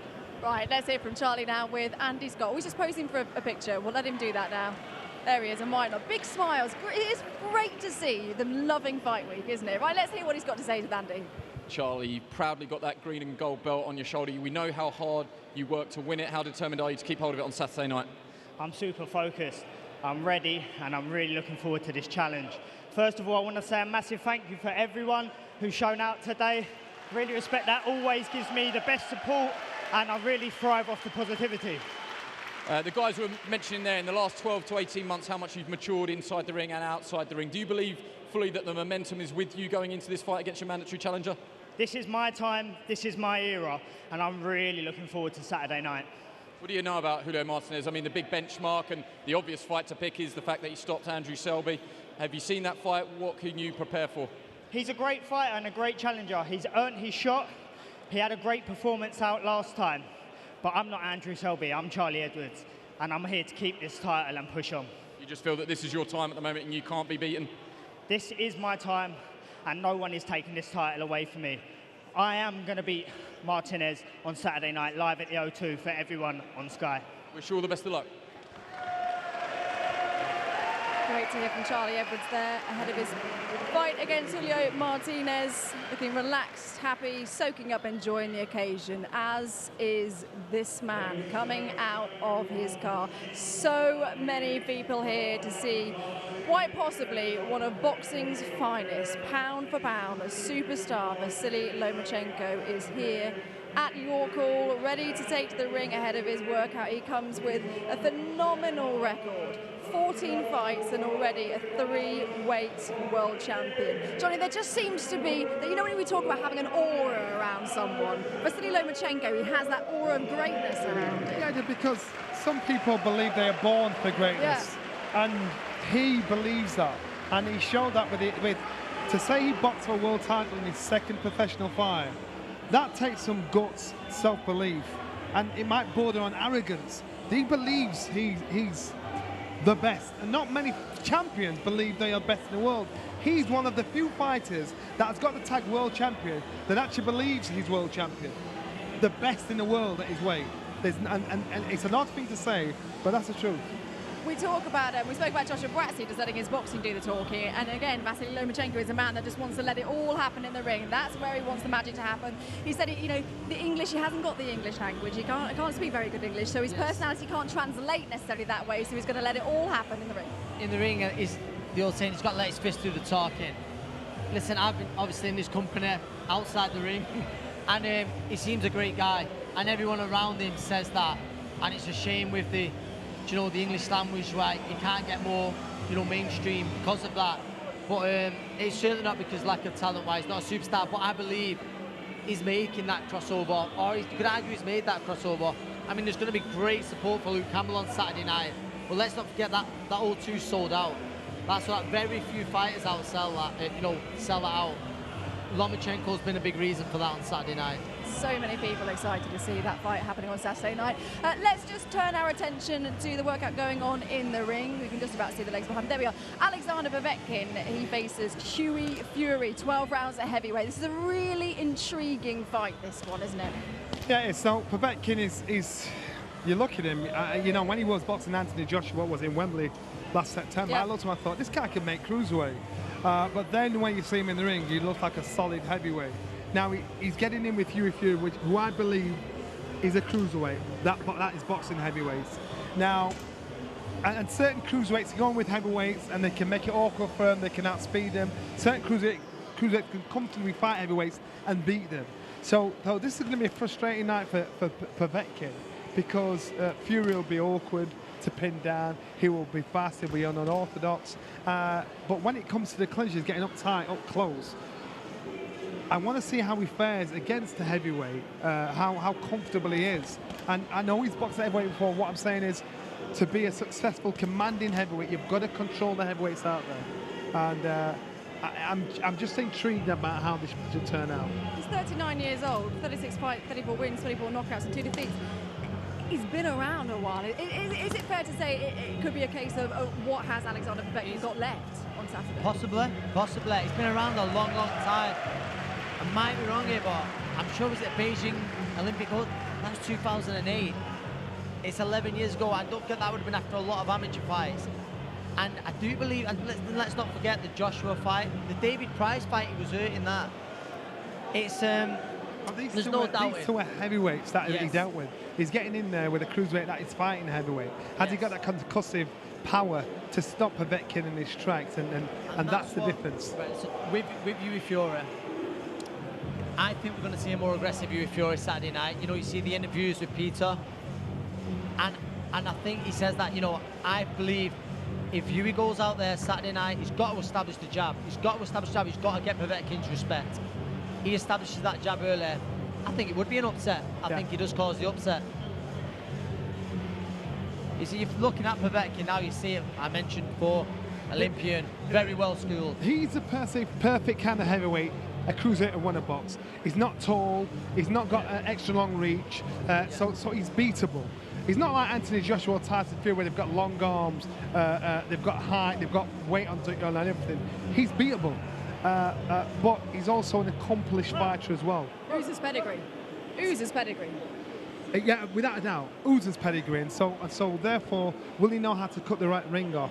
Is he still fresh enough to do that at 39 years old, to do it with a young 24-year-old frisky fighter that fancies himself, that's a bit unorthodox? And so pace may be the key in this fight for Povetkin, because if he can't control the pace that's in front of him, he'll get outboxed, out-hustled. All right, okay, so that is Alexander Povetkin. We're going to take a quick break now, but coming up afterwards, we shall see his opponent. New Matchroom signing Hughie Fury take to the ring as we continue our build-up to the main event finals. Stay with us.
welcome back to Your Call here in Bethnal Green. As you can see, the crowd's filling up nicely ahead of our main event fighters taking to the ring. I can tell you that Vasiliy Lomachenko is here. He is here at Your Call, but Luke Campbell is apparently stuck in a bit of rush hour traffic in London.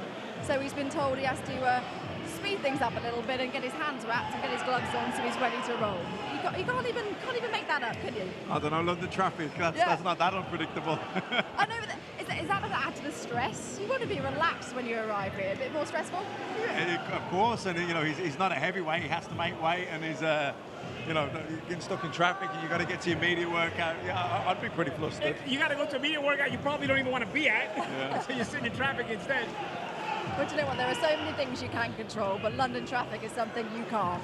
So that is out of Luke's control, but hopefully he will be here shortly, wrapped and gloved up, ready to roll. But as you can see in the ring right now is a new matchroom signing, Hughie Fury. He takes on Alexander Povetkin, 12 rounds at heavyweight, this one. I spoke to the boys earlier, about Johnny, about this before the break. It is an intriguing one, this one.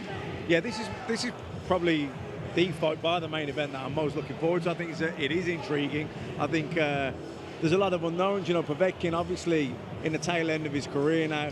Hughie Fury, 24 years old, young, he's had a couple of losses, but he'll have learned from those, and he will be a better fighter now from that experience. But you know, you got someone like Povetkin who's so good at closing the distance, cutting the ring off, closing the distance, and you got someone like Hughie Fury who's does a lot of lateral movement, so very, very mobile for a heavyweight. So that's going to be an interesting chess match. You know, is the movement where he keeps Povetkin turning, is he going to kind of stay a step ahead of Povetkin all night long, or is Povetkin going to close the canvas, cut the ring off and get to him? It's a very, very intriguing battle. Alexander Povetkin, though, for Hughie Fury, it is not an easy fight at all. It is a tough opponent for him.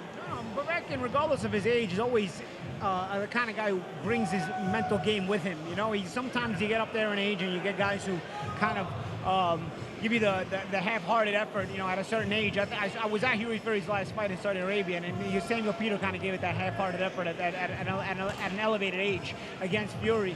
I think Povetkin, though, he comes from a culture where you're going to give it your all each and every time you're in the ring.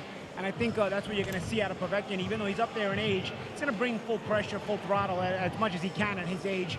And I think he's going to, you know, be keeping Fury quite busy in the ring. His first fight under the Matchroom banner as well. He'll be looking to impress on Saturday night, Matt.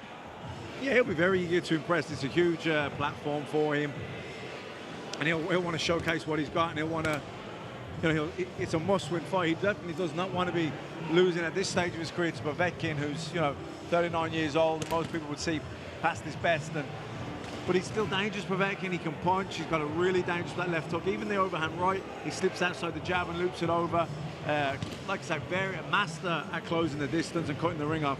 We can see Hughie here, very mobile. This is only a media workout. He's already done about 5 laps, so, you know, he covers a lot of distance, lots of lateral movement, and that'll be key. He'll need lots of lateral movement against someone with Povetkin. He doesn't want to stand and fight Povetkin at close quarters. That'd be suicide. That's where Povetkin wants to fight. So for me, what's going to be interesting in this fight is, can Povetkin close the ring off, can he cut it off, and can he get to Hughie Fury? Can he make Hughie Fury fight, or can he, you know, walk him onto a right hand or a lead left hook, or will Hughie Fury be able to stay a step ahead of him for the full 12 rounds? Well, let's not forget that Hughie Fury, he is only 24. He's still young, but impressing on Saturday night. Could that be a marking point in his career? Could that be a turning point for him today? Absolutely. You know, Povetkin has the credentials of a man that if you beat him convincingly, if you make a statement against him, it'll put you into the spotlight yourself. You know, Povetkin is, all the way from the amateurs, being an Olympic gold medalist, to the pros, winning titles and being in the ring with the very best. You know, he's a guy who is who has tested a lot of top fighters. So if you can look impressive against Povetkin, regardless of his age, it's still a solid win against Alexander Povetkin. I think, you know, Hughie Fury makes a good statement, you know, especially, like I said, coming off the Sam Peter fight, where Peter was kind of just in there, just kind of going through the motions of an old man. You know, it wasn't really a lot happening. I don't think Povetkin's going to be that kind of guy. I think he's going to make Fury earn it, and if Fury can earn it, he'll also be earning himself some good accolades from the press and from the fans. I think the good thing as well for Fury in this fight, he doesn't have to focus about trying to win in a certain way or look good or perform. Just win the fight. That's great in itself. You know, you beat Povetkin and you've beaten the best opponent that you fought today. He lost to Pulev, he lost to Parker. You know, the Parker one was close. So, you know, but to beat Povetkin will elevate him. It'll be the biggest win of his career, without a doubt, on the biggest stage of his career. There's a lot to like about Hughie Fury as well. He's quite the character. Yeah, a character, and his dad's a good trainer, and his old man knows the heavyweight division inside out. Obviously, trained his cousin Tyson for long periods of his career. Very good, astute tactician, very clever boxing brain. So, but the other thing, you know, that we haven't mentioned about Hughie Fury, I'm pretty sure Hughie Fury was a world junior champion as well. So, you know, he's got the pedigree all the way up, right from schoolboy junior and even senior amateur. And like I said, he is only 24 years old and he's already fought Pulev, he's already fought Joseph Parker for the world title. So he's had his losses, he's had his setbacks, he's regrouped, he's with Eddie Hearn now, he's still only 24, repeating it again, because you can forget you can get that. Carried away, you can forget that he's only 24 because, you know, he's already fought Parker, he's already fought Pulev, he seems to have been around quite a long time, but, you know, he's still very much improving. And this is a great fight for him. If he can put all the lessons he's learned, all the improvements and adjustments that he's made, and he can, you know, execute the game plan and put all that into practice, then I think he can get the win. But it's certainly the stiffest test of his career to date, you know, by the 2 losses. How much experience will Hughie have gained being in with the likes of Pulev and Parker? And I think those are experiences, those are the kind of things where what doesn't kill you makes you stronger, you know? He's still here, he's still trying to climb the ladder, and I think he can get better from having fought fighters like that, because those kind of guys show you things that other fighters cannot. They're of a higher tier. All right, let's see what Hughie's got to say. He's with Annie Scott. Caught me by surprise there, Anna. I said we've just got to wait for Paulie Malignaggi to stop talking, so not a popular one. Hughie, great to see you. Just how excited are you ahead of your Matchroom debut, but also one of the toughest fights, if not the toughest fight of your career, against Alexander Povetkin? Very excited. This is what I want. These are the fights what I want, and it's going to be a fight. I'm looking forward to it. How much do you draw on the experiences of the fights against Joseph Parker, the fights against Kubrat Pulev, and use that experience in your favour? Listen, it's all in the bank, all that's in the past, and listen, on Saturday night you're going to see a show, and I'm looking forward to putting on. Povetkin isn't exactly an unknown quantity. We've seen him here, he's been on the circuit for a long time. How highly do you rate him, and what do you think you have to do to beat him? Listen, like I say, Povetkin's a very good fighter, very experienced, and he's achieved a lot in the sport. But I believe the younger man will win, and you'll see. We already know the O2 sold out. Just what's it going to mean to you standing at the top of that ramp just before the MC calls your name? What's going to be going through your head? I'm just going to be excited, to be honest with you. I'm just going to hold it all in. I'm just going to put an hell of a show on, and you're going to see a spectacular show.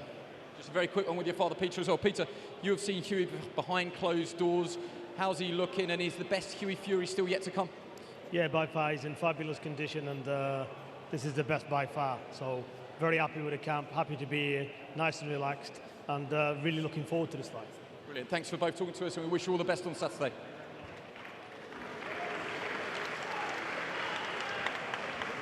Good to hear from them both there. So how does Hughie Fury, how does he beat Alexander Povetkin?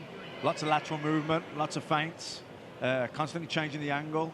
You know, keep changing the distance. You know, Povetkin's a master at cutting the ring off, closing the distance.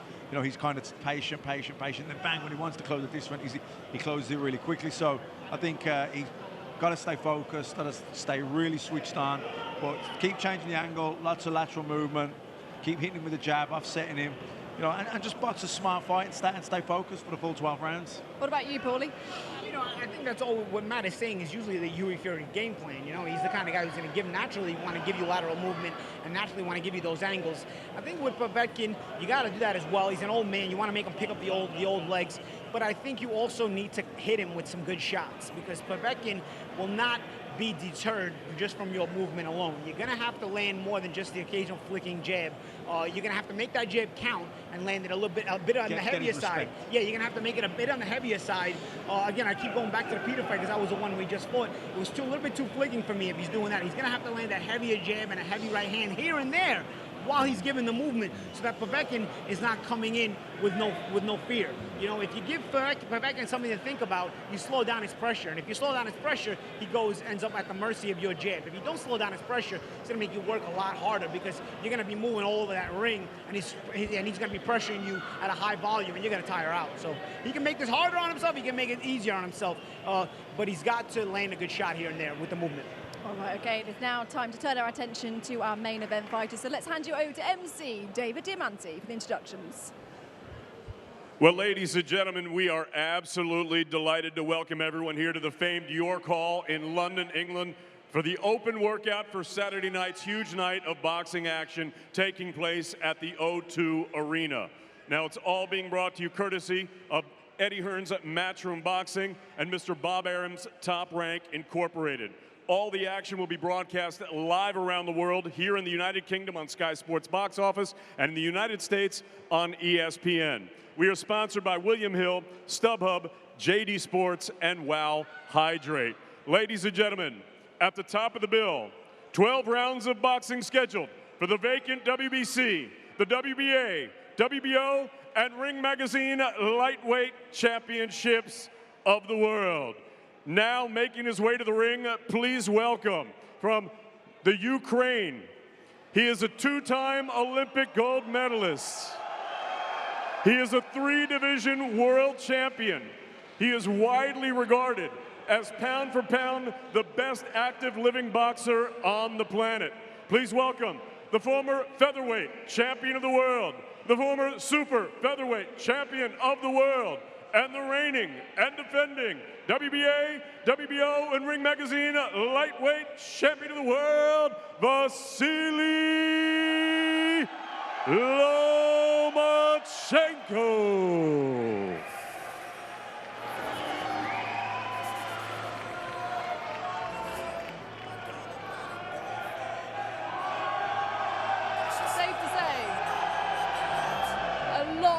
Appreciation for Vasiliy Lomachenko here. Just look at the turnout, Matt. Look at the turnout. Oh, massive. Like we said, you know, this is a sellout, and a lot of people are here, you know, to support Luke Campbell, a British gold medalist fighting for the world title. But there's an awful lot of people here because they want to see this guy Lomachenko, the #1 pound-for-pound superstar in boxing. Well, you know, the biggest superstars in Saturday, but in terms of the giftedness, you know, how gifted he is he's probably the most special talent there is in boxing. Certainly of my generation, as long as I've been around in boxing, I've never seen anyone quite as talented as this guy. Eddie Hearn spoke about it at the end of our Facebook stream, about the O2 sold out, the actual show sold out a few weeks ago. It is just a chance for people to witness greatness, really, to be there and say, you know, I saw Vasiliy Lomachenko. Absolutely, absolutely. And I think the Brit fans, the English fans, they're definitely there to support Luke Campbell. But this is also a chance to see one of their own against maybe a guy that may go down as one of the best that ever did it, you know, and really, obviously, part of the acclaim here is to just see Vasiliy Lomachenko, but also, of course, you don't want to forget they want to support Luke Campbell. Absolutely, and it is a huge task in front of Luke Campbell, but also a huge opportunity. Massive opportunity. I mean, he's really up against it. Luke can't dress it up or pretend anything else. Like Luke Lomachenko, he's at that point of his career where he seems unbeatable. And you got someone like Luke Campbell who really is world class. We had a razor-thin loss to Linares. Could have got it. It was a close fight. Got put down in the second round. You're boxing a guy here who lost one fight in, I don't know, 300 and odd amateur fights. Two-time Olympic gold medalist. You know, he's fought for a world title. His second pro fight. He may be the most naturally talented boxer there has ever been. Everyone says Sugar Ray Robinson was the best pound-for-pound fighter of all time. But I think when this guy's career is over, he'll be in that conversation.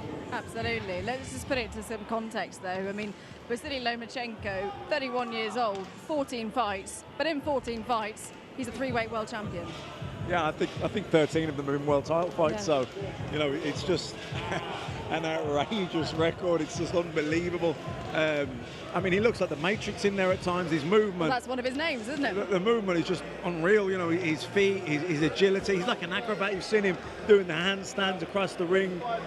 He's a phenomenal athlete. not just a great boxer. What he can do, his balance, his agility, it's almost scary. And even his training is so unorthodox. You know, he does boxing training, but he does mental training. He does psychological training. He does these games where they look like sort of like board games or sort of like things like that, where he's got to mentally train his mind to train his spine, train his mind under duress. It's top to bottom. He's an athlete throughout. But with that extra training, like you just talked about, the mental agility, the juggling, he plays tennis, he goes kayaking, there's a fun element too. It is unorthodox, but it is that what gives them the edge. Absolutely. I think the fun stuff takes off the edge. I think the stuff that he's doing for training obviously gives him the edge, you know? But of course, I don't think the kayaking is training him for boxing, but he likes to do some fun stuff. What I like about Vasiliy Lomachenko and Alexander Usyk is the fact that they take out the old Eastern European stereotype that these guys are emotionless people, very frozen, and no personality. Vasiliy Lomachenko and Alexander Usyk, if you watch them, are very personable guys and have a joking personality. And that's probably one of my favorite things about them is they're good fighters, but they're also guys who kind of kill that stereotype. They're also the guys that you feel are approachable and fun. Well, he's certainly putting on a show for the crowd. We're seeing him now doing a bit of juggling. Did you ever do a bit of juggling or anything like that in your training, Anthony? He didn't. Oh, me? No, only because I can't. You just say probably saying then very unorthodox things, but a lot of mind exercises, which his dad, Papachenko, as they call him, deserves so much credit for what he's done with his son, but not only his son. A lot of the Ukraine amateurs, such as Alexander Usyk, it's a very, very unique way of training, and I think now we see more and more people trying to do that as well. I think what came across in the documentary that Andy Scott did was the extracurricular stuff he does, and also the mind. Yes, a lot of mind exercises. A lot of that. It's very fun. But when you speak to Andy Scott, he said when he trains extremely hard. Yes. I heard last night of guys who's over there. You know, who's in the gym for 3 hours working so hard, and that's what happens. That's why he's had so much success. He trains harder than most athletes out there. I mean, listen, you can say so much of his natural talent, but he prepares. There's very few people in the world who prepare like him. Were you aware when you fought him back in April? Were you aware about his training methods? Had you studied that? Because I say that because Luke has openly come out and said he's not watching it himself. I know his trainer Shane is, but he's chosen not to. I've not studied his training methods because I believe, you know, you focus on yourself. What's worked for him, for me to bring something new like that in for the biggest fight of my career at short notice wouldn't have been the smartest thing to do. But you've got to admire it, whether you agree with it or not. You've got to respect what he's done for this lad. He's just posing there for photos. Absolutely crammed in here. People coming to see Vasiliy and of course Luke Campbell. The pulling power that he has. Superstar, isn't a it? Superstar. It's the ingredients of a superstar. I think you can now. I was saying before, it's about making that crossover. And don't forget, there's a bit of the language barrier, but on Saturday night, I said earlier, he sold out the O2 Arena. I know Luke will have great support in there, but so many people are going to be there to watch this man in action on Saturday night at the O2 Arena. Well, Vasiliy has said himself that perhaps his personality doesn't translate in English. His English language is not something that he can he's not very good at English, shall we say. But he wants to do his boxing. Let's let his boxing do the talking. Yeah, let's just do the talking. But listen, he's entertaining the crowd here tonight, and I think if he could do that, it'd be even bigger. But he's on his way to being that superstar. Do you think he needs to have that personality outside? I think he's got it. I just think it's the language barrier. And everyone who you speak to around his team, obviously being around him, say he's just a humble guy. Looks after his friends. He stayed the same with them from being a child. He's a good guy, and I just hope he gets the credit that he deserves. Well, I don't know if Andy Scott can hear me. I hope he can. It's very loud in here, but let's see what Vasiliy's got to say. Loma, in terms of crowd reaction for visiting fighters, that is by far and away the biggest round of applause we've ever had. How does that make you feel?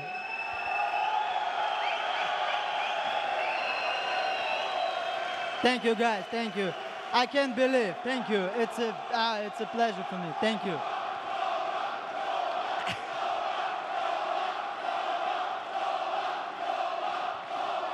You've boxed here before in the WSB against Sam Maxwell in the very famous York Hall, and it was similar that night. Good to be back. It was the same situation with fans, you know, and thank you guys, thank you.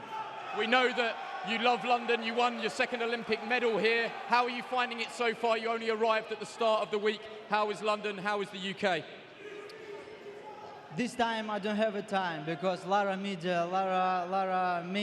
and I have a train, but I don't have a time, so I sit it. But after the fight, after the win, I want to walk in London. How has your camp been? We saw you in Ukraine. How was your preparation? Are you ready for Saturday? My preparation was good, and I'm ready 100%. See you Saturday night. You're a pro.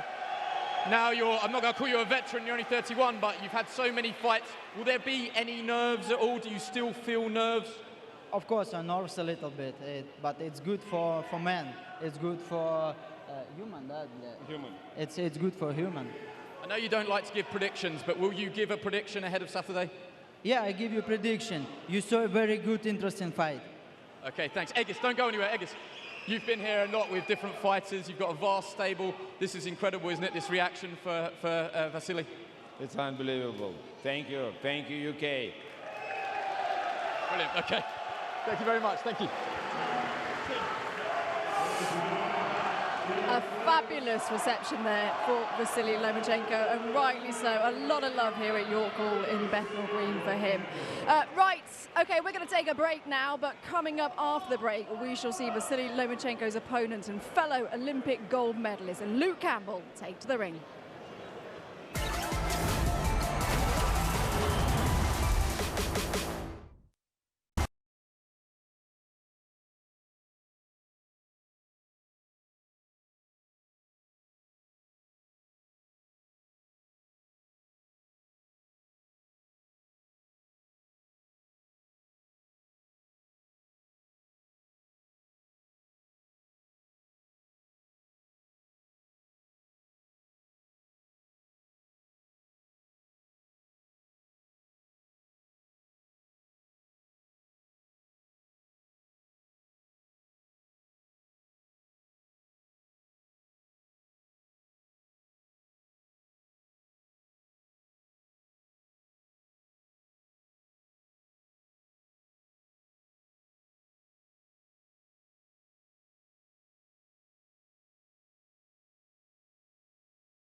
welcome back to a toasty York Hall here in Bethnal Green.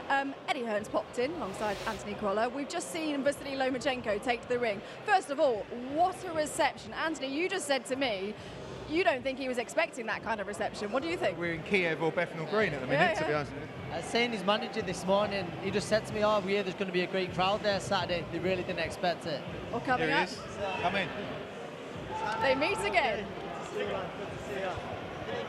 That's really nice to see. Hello, Lomachenko. Hello, Vasiliy. Really good. Did you enjoy your reception? The amount of people here? Of course, I'm enjoyed and I'm surprised. You are surprised. Anthony thought you might be surprised. We said we didn't know whether it was Kiev or Bethnal Green or London, you know, it's like...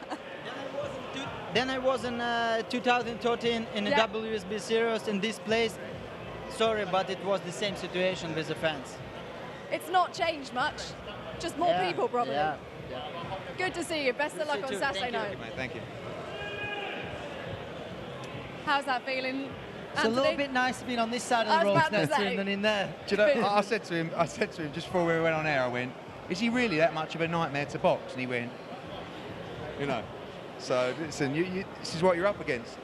Well, we just have to bring the pictures here. Luke Campbell, we can say, has finally arrived. Only just, though. He was meant to be in the ring about 10 minutes ago. Yeah, exactly. McGuigan Mind Games, Crolla, what do you reckon? I don't know. Possibly. It's Lomachenko, he has his own coach, like his own, who'll study the opponent's body language. They don't leave nothing to chance. But maybe so. Maybe it might be one of Shane's mind games. Isn't this, why has it happened, Eddie? I mean, surely we all know about London traffic. Is this not unnecessary stress for Luke? I mean, who knows about the London traffic, but, you know, I think Shane McGuigan's an amazing trainer, but this is the kind of Shane McGuigan, Adam Booth, maybe even a Joe Gallagher move where it's like, no, we're on, why aren't we on last? You know, we're the home fighter, we're the British fighter, so we should be the last. I don't think that's Luke's style, but whether that's come from the camp or whether that's just traffic, who knows? But, you know, only Luke can tell you that, and nothing surprises me in this game. No, nothing. I think we're saying earlier, Luke, there's not a more suited nickname to him, so I believe it must be genuine. Yeah. Or he won't be behind it if it isn't. We just have to look at these pictures. Lomachenko getting absolutely mobbed by fans and press.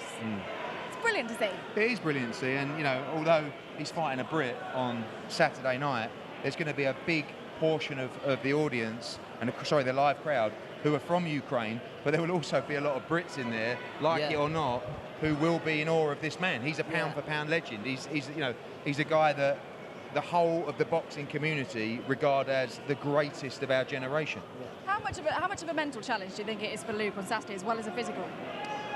I think he's in a good place, to be honest with you. I don't think there's any pressure on him. And that seems to be the general consensus. I think the thing is, Anna, is that he's travelled around the world with Lomachenko. Like, he's boxed at tournaments with him from a young age. I don't think he's in awe of him. No way. Sometimes no way. when you meet a great, and you can be a little bit in awe.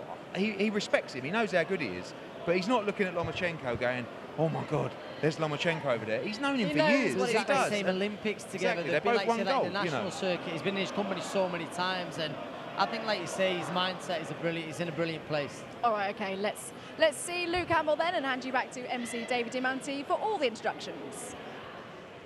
Well, ladies and gentlemen, this Saturday, August 31st, 2019, at the O2 Arena in London, it all goes down. Supremacy at 135 pounds. It's a magnanimous fight card, 10 fights, 5 titles, 2 world titles, and 1 unification. At the top, the vacant WBC, the WBA, the WBO, and the Ring Magazine Lightweight Championships of the world. Vasiliy Lomachenko and Luke Campbell will go head-to-head, 2 Olympic gold medalists. It's all being brought to you courtesy of Mr. Eddie Hearn of Matchroom Boxing in association with Mr. Bob Arum's Top Rank. It will be broadcast live around the world, exclusively here in the UK on Sky Sports Box Office, and exclusively in the United States on ESPN+. And now, ladies and gentlemen, please welcome to the ring with his head trainer, Shane McGuigan, the 2012 Olympic gold medalist, one of the best amateurs to ever come out of the United Kingdom, the man from Hull, Yorkshire, England. He's ranked #1 in the world by the WBC. Cool hand, Luke Campbell.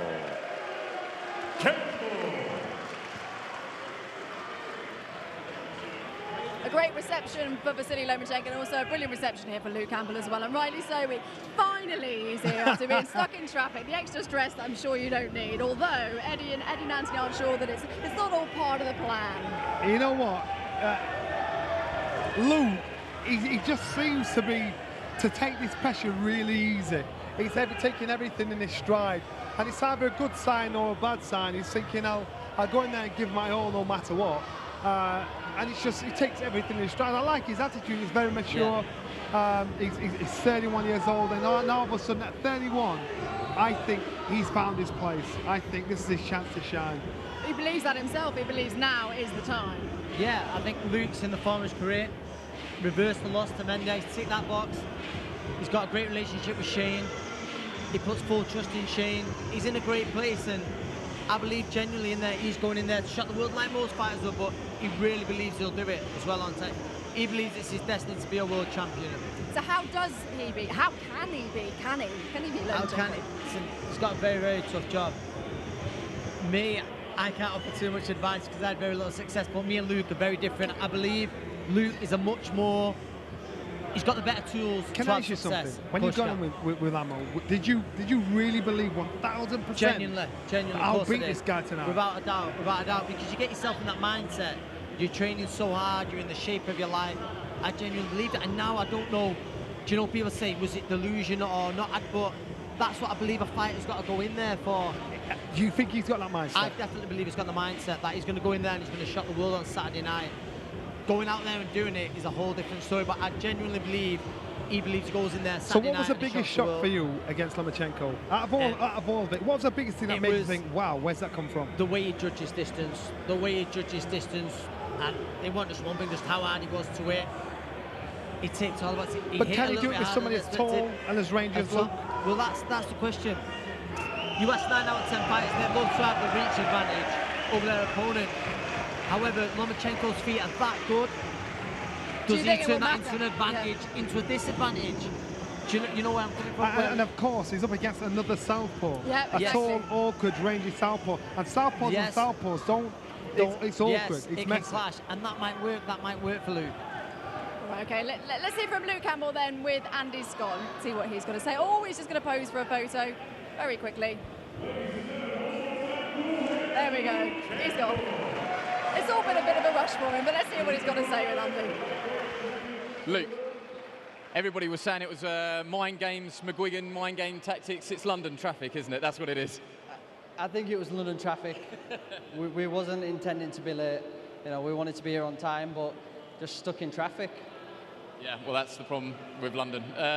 Tried working here every day. Just how excited are you ahead of the weekend? A chance to shock the world, beat one of the pound-for-pound greats in Vasiliy Lomachenko.